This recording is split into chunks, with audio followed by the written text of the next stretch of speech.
Herkese merhaba. Bugün Samsung'un yüksek performanslı oyun monitörlerinden biri olan OSEI OLED G6 G60 ST modeli monitörünü inceleyeceğiz. İlk önce kutunun üstünde neler var ona bir bakalım. Ondan sonra kutumuzun içerisindeki ürünlere bir bakalım neler çıkıyor. Ön ve arka tarafı kutunun aynı. Bu taraf bu şekilde. Diğer yüzeyinde ise monitörümüzün elektrik tüketim sarfiyatını yazıyor. Özelliklerini yazıyor. Ekranın kaç santim olduğunu, 67 santim 27 inçlik bir monitör. Sadece ürün bilgileri yazıyor. Şimdi kutumuzun içerisine bir bakalım. İçerisinden neler çıkacak. İlk önce bandını bir açalım. En üst tarafında kullanım kitapçığı. Altında kabloları çıkıyor. İçinden neler var ona bir bakalım. Bir adet USB uzatma kablosu çıkıyor içinden. 220 kablosu. Bir tane yüksek performanslı HDMI kablo çıkıyor. İçinden bir tane de display port kablosu çıkıyor. Burada zaten kullanım kitapçığı var demiştik. Bunları yan tarafa koyalım. Daha sonra burada enerji tasarrufunun olduğu bir tane kağıt. Kurulumu nasıl yapacağınızla ilgili bir tane kitapçık çıkıyor. Bir tane güç adaptörü çıkıyor. Alt ayak plakası çıkıyor. Şimdi üstündeki köpüğü kaldıralım. Ve burada da monitörümüz yer alıyor. Monitörümüzün arka tarafı burada. Adaptör girişi, DisplayPort girişi, HDMI 1 ve HDMI 2 girişi var. Kulaklık çıkışı, 2 tane USB girişi ve bilgisayarımızdan USB çoğaltmamız için, bu USB'leri çoğaltmamız için bir tane girişi var. Burada da joystick'i var. Alt tarafı bu şekilde monitörün. İlk önce ayağını açalım monitörün. Ayağın arkası bu şekilde. Şurada silikonlar var. Ön yüzeyi de şu şekilde. Şimdi de standını açalım. Standımız bu şekilde geliyor.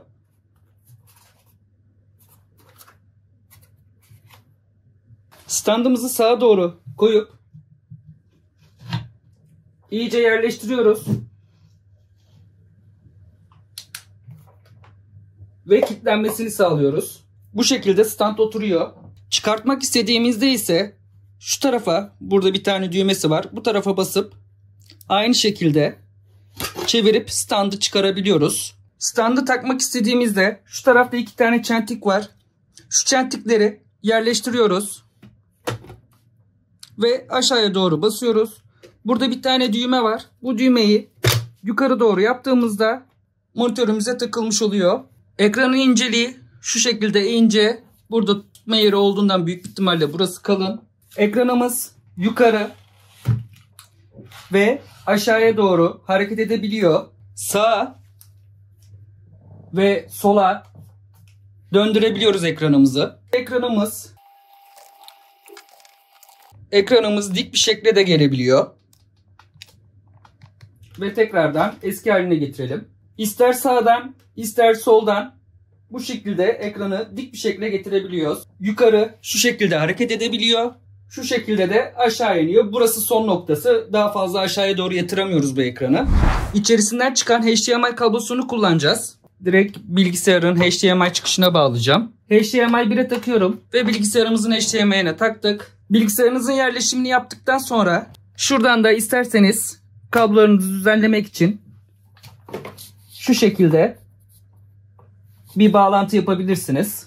Şimdi adaptörünü takalım cihazın ve ilk çalıştırmasını yapalım. Adaptörü bu şekilde 140 wattlık 24 voltluk bir adaptör. Adaptörümüzü buraya taktık. Şimdi ekranımıza enerjimizi verelim. Şu anda ilk açılışını yapıyoruz. Bakalım neler karşılayacak bize. Ve ekranımız açıldı. Bu açılışımızı içindekilere bir baktık. Monitörümüzü çalıştırdık. Ben yerine yerleşimini yaptım. Şimdi bu görüntüleri izlerken üstündeki jelatini çıkaralım.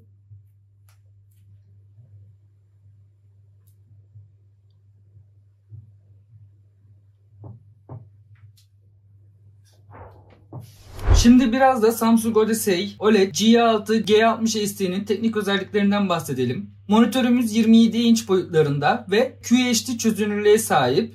Yani 2560'a 1440 piksel çözünürlük sunabiliyor bize. Ekran teknolojisi olarak da OLED ekranı kullanıyor. Parlaklık seviyesi ise minimum 200 nit, en yükseği de 250 nit. Bu da ekranın yeterince parlak olduğu anlamına geliyor. Ayrıca monitörümüzde HDR10 desteği bulunuyor.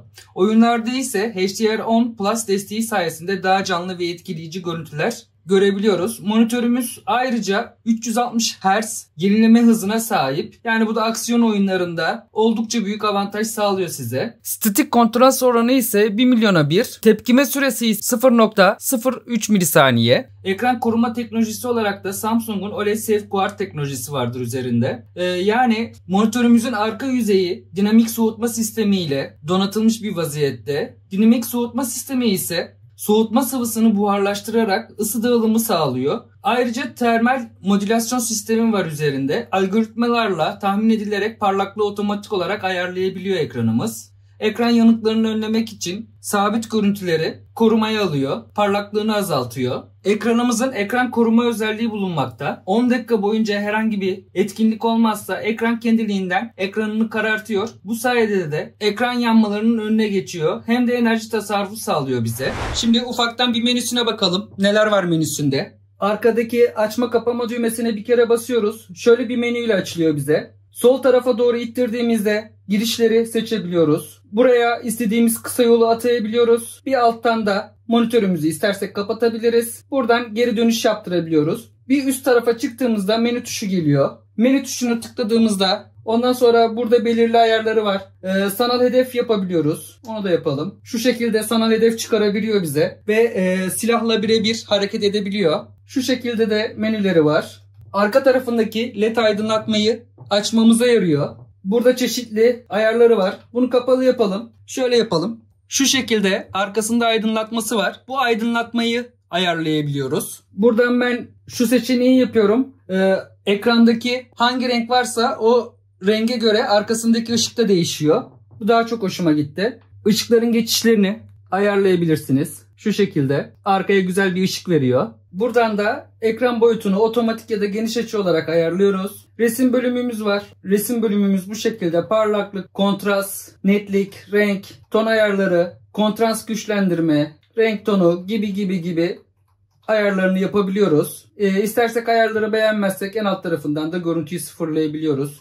Pip ayarı var. Pip ayarı da şöyle oluyor. Arkaya ikinci bir HDMI kablosunu taktığımızda pip modunu etkin hale getirebiliyoruz. Buradan ekran gösteriminden dilini ve görüntü süresini ayarlayabiliyoruz. Menü penceresinin kullanılmadığı zaman kaç saniyede kapanacağını ayarı. Burada sistem ayarları var. Buradan sistem ayarlarına bakabilirsiniz. Monitörümüzde hoparlör yok arkadaşlar, bilginiz olsun. Sistem ayarlarında da bunlar var. Burada da destek, kendi kendini tanımlama diye bir şey var. Yazılım güncelleştirmesi var. Bilgileri, ürünü kaydet, komple fabrika ayarlarına çevirme var. Şimdi ekran testlerimizi yapalım. Ekranımıza sağ tuşu tıklıyoruz.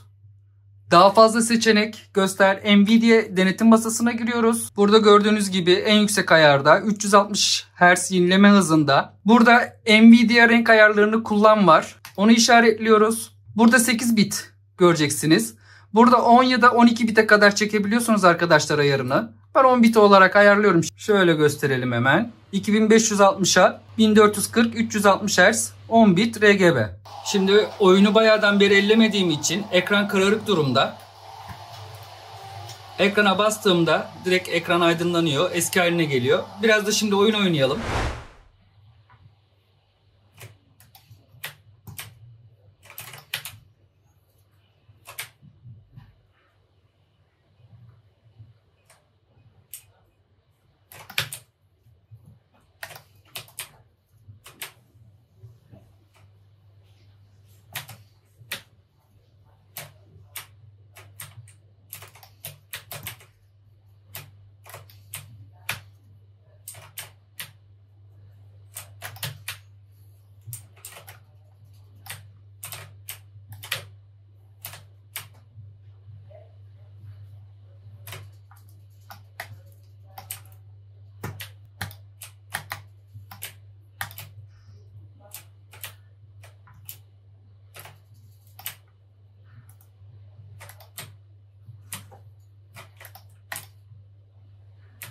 Evet arkadaşlar, monitörümüzün kutu açılımı, kurulumu bu kadardı. Herhangi bir sorunuz varsa yine yorumlar kısmından yazın. Yanlış telaffuzlarım olmuş olabilir. Bundan dolayı kusura bakmayın. Monitörümüz iyi. Sadece GE1976 renk desteğinin olduğu söylendi. Monitörümüzün profesyonel ölçüm cihazı da olmadığı için ben de renk gamları ile ilgili bir şey söyleyemeyeceğim. Sadece Samsung'un bana söylediğini söylüyorum size ve desteklediği renk gamını size söyledim. Videomuz bu kadardı arkadaşlar. Videoya yorum yapıp beğenmeyi ve abone olmayı unutmayın. Bir sonraki videoda görüşmek dileğiyle. Hoşça kalın arkadaşlar.